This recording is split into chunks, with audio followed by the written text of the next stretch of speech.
Hello दोस्तों, आज reverse forward के बारे में बताएंगे। सिंगल फेज मोटर को कैसे रिवर्स करना और कैसे फॉरवर्ड करना है। एक्चुअली 3 फेज मोटर को हम लोग 3 फेज में से 2 फेज को हम लोग पलटी करने से हमारा रिवर्स फॉरवर्ड हो जाता है।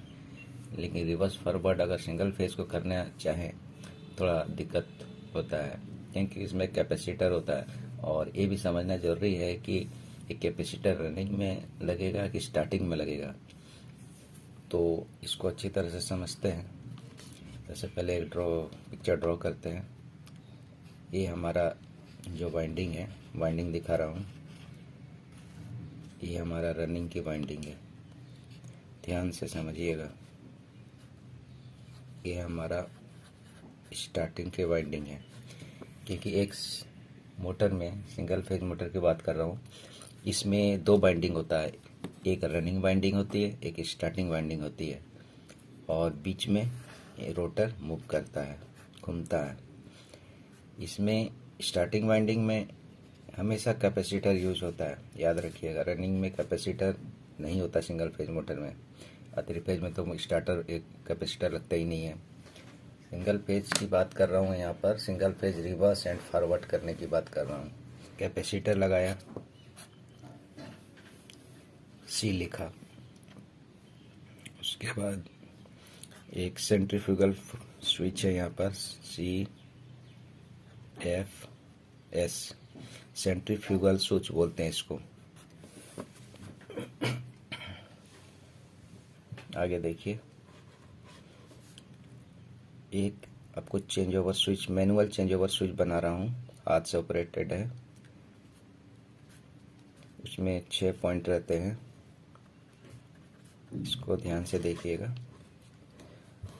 अगर हम इसको इधर मूव करते हैं हैंडल से, तो ये दोनों आपस में टच हो जाएगा। ये 2 पॉइंट, फिर ये 2 पॉइंट आपस में टच होते हैं, फिर ये 2 पॉइंट। इतना समझ गए। अगर इस चेंज ओवर स्विच को मैनुअली हाथ से अगर इधर मूव करते हैं, इसमें एक लीवर होता है, उसको मैं दिखाऊंगा पिक्चर में, आप देख रहे हैं। अगर इधर करेंगे तो ये बीच वाला कॉमन पॉइंट है मेरा, ये इधर करने से ये इसके साथ टच होगा। अगर इधर करते हैं तो ये इसके साथ, ये मतलब दोनों में कॉमन है, टच दोनों में करेगा। लेकिन ये वाला जो है, इधर कर देंगे राइट तरफ तो ये छोड़ देगा इसको, ये कांटेक्ट टूट जाएगा, ये कॉमन इसके साथ हो जाएगा। तो इसका काम बस इतना ही है। तो इसको कैसे करते हैं ये चीज़ को देखिए। तो मैंने वहाँ रनिंग और स्टार्टिंग का कॉइल रख दिया, उसका कनेक्शन कैसे करना मैं उतना दिखा रहा हूँ। तो सबसे पहले आपको इस चेंज ओवर जो हमारा स्विच है, इसका पहले हमको वायरिंग करना होगा। तो सबसे पहले वो जो टॉप का जो पॉइंट है आपका, इसको शॉर्ट कर दीजिए, ध्यान से देखिएगा।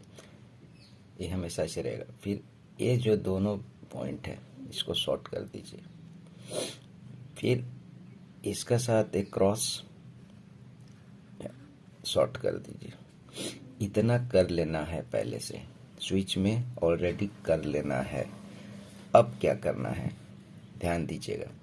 इतना भी याद रखिए कि रनिंग को हमेशा डायरेक्ट वे में पावर देना है, डायरेक्ट 220 वोल्ट हमको देना है। सिंगल फेज मोटर है, डायरेक्ट 220 वोल्ट को कैसे करना है इस कनेक्शन में दिखाते हैं। और लेकिन स्टार्टिंग को हम यहाँ दिखाएंगे कैपेसिटर से कैसे करना है।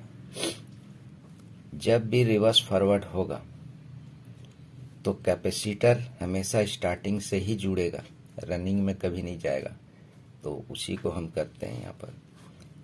तो सबसे पहले स्टार्टिंग का एक वाइंडिंग को सीधा लाइए और ये नीचे वाला इस पॉइंट में जोड़ दीजिए। फिर दूसरा स्टार्टिंग का दूसरा पॉइंट लाइए, दूसरा सिरा, और इसको सीधा ले जाकर इस पॉइंट से जोड़ दीजिए, इस पॉइंट से जोड़ दीजिए। ये हमारा चेंज ओवर स्विच है। अब देखिए, स्टार्टिंग का आपका कनेक्शन आपने कर दिया। अब रनिंग का क्या करते हैं? सबसे पहले आपको 2 तार लेना है। ये लाइन हो गया, ये न्यूट्रल। लाइव वायर है 220 वोल्ट। ये सी सप्लाई का सिंबल ऐसा होता है अल्टरनेटिंग का, हो गया। अब क्या करना है आपको? एक फेज हम डायरेक्ट इसको दे देते हैं। इसको मान लेते हैं, इसको दिया कंडेंसर में न्यूट्रल को, ठीक है। आप सीधा ले जाके आप भी इसको जोड़ दीजिए, ठीक है। अब लाइव लाइन जो है इसको इधर बनाना था, आप इसमें कनेक्शन कर दीजिए,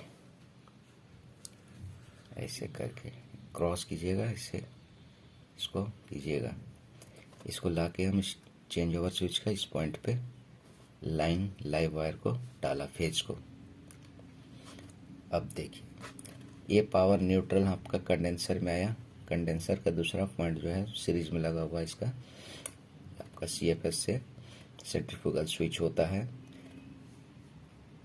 जब नॉर्मल अवस्था में रहता है, बंद रहता है जब मोटर, तो एक कांटेक्ट में रहता है। ये इसका फंक्शन यही है कि ये दोनों कांटेक्ट में रहेगा और मोटर को स्टार्टिंग में चालू करेगा। जैसे ही ये मोटर रनिंग पकड़ लेगा, ये सेंट्रीफ्यूगल स्विच जो है वो ऑटोमेटिकली एक खुल जाता है और एक कंडेंसर से इसका कनेक्शन कट जाता है। इसका काम यही है CFS का। कंडेंसर हमेशा सिंगल फेज मोटर में नहीं जुड़ा रहता है। एक बार स्टार्ट लिया, जब मूवमेंट पकड़ लिया इसका, तो रनिंग में आ जाता है। स्टार्टिंग वाइंडिंग इसका कैपेसिटर कट जाता है इसका। देखिए कैसे काम करता है, आगे क्लियर करते हैं। फिर ये जो हमारा सेंट्रीफ्यूगल स्विच है, इसका कनेक्शन आप सीधा यहाँ लाइए, इस पॉइंट पे यहाँ लाइए, ऐसे करके इसके साथ जोड़ दीजिए। यहाँ से आपका कनेक्शन यहाँ हो गया, कंडेंसर से होते हुए यहाँ कनेक्शन कर दिया। रनिंग का एक तार आपका छूट रहा है, उसको ले जाके यहाँ पर जोड़ दीजिए। इसको यहाँ पर जोड़िए और सीधा लाइए, इसको जोड़ दीजिए। अब इसको समझते हैं काम कैसे करता है। आपने लाइन दिया है यहाँ से और यहाँ जोड़ देना है। यहाँ जोड़ने से क्या होगा, इस पॉइंट में भी सप्लाई आएगा चेंज ओवर स्विच का, इस पॉइंट में भी आ जाएगा, यहाँ भी आएगा। क्योंकि इस लीवर, ये जो हमारा लीवर को अगर आप इधर करते हैं तो ये कांटेक्ट इससे भी होगा, एक बार इससे भी होगा। यानी रनिंग का जो एक पॉइंट है, एक सिरा है, इससे भी लगेगा, इसके साथ भी लगेगा। यानी दोनों अवस्था में दोनों तरफ करेंगे तो रनिंग को पावर जाएगा। और न्यूट्रल ऑलरेडी मिला हुआ है, यानी रनिंग का जो वाइंडिंग में सप्लाई है हमेशा जाएगा। जैसे ही आप MCB उठाइएगा, रनिंग में चला जाएगा। स्टार्टिंग वाइंडिंग का एक सिरा जो है इस पॉइंट पे आया और स्टार्टिंग वाइंडिंग का दूसरा सिरा इस पॉइंट पे आया। यानी सबसे निचला जो सिरा है दोनों यहाँ जोड़ दिया। न्यूट्रल का जो सप्लाई है, न्यूट्रल का जो तार है, ये कंडेंसर से होते हुए सेंट्रीफ्यूगल स्विच से होते हुए आपका बीच वाले पॉइंट पे आया। ध्यान दीजिएगा। अब देखिए न्यूट्रल का पॉइंट यहाँ पर आ गया और स्टार्टिंग का न्यूट्रल के दोनों राइट एंड लेफ्ट तरफ है। काम कैसे करता है, अगर लीवर को इधर करते हैं तो ये इसका साथ कनेक्शन हो जाता है और इसका साथ इसका कनेक्शन हो जाता है। यानी ये जो न्यूट्रल है यहाँ टच करेगा इस स्टार्टिंग का इस सिरे से और यहाँ तक सप्लाई आपका कांटेक्ट में रहेगा। और दूसरा जो सिरा है यहाँ पर है, ये सीधा यहाँ शॉर्ट किया हुआ है। अगर ये लीवर इधर करते हैं तो ये टच होगा इसके साथ और ये भी इधर का टच हुआ है, तो यहाँ से सप्लाई मेन देखिए लाइन यहाँ से होते हुए ऐसे स्टार्टिंग में जाएगा, प्लस रनिंग में भी जा रहा, तो ऑलरेडी पहले से जा रहा। तो इधर करेंगे तो हमारे स्टार्टिंग में भी सप्लाई चला गया कंडेंसर के थ्रू और मोटर हमारा मूव करेगा। अब ये रिवर्स कर रहा कि फॉरवर्ड कर रहा, आपको उस जगह देखना होगा। ठीक है, अगर रिवर्स कर रहा तो आपको क्या करना है, मान लीजिए कि एक कंडेंसर का वायर आपका इस सिरे से गया है। अब इसको रिवर्स करने के लिए क्या करना होगा, जस्ट इसको ध्यान दीजिएगा कैसे रिवर्स होता है। जब कंडेंसर का तार ऐसे होते हुए हमारा ऊपर वाले सिरे में जा रहा, उसके सीरीज में, तो मेरा एक मोटर का जो रोटर का जो पोजीशन है, घूमने का जो मूवमेंट है, मान लेते हैं ऐसे है।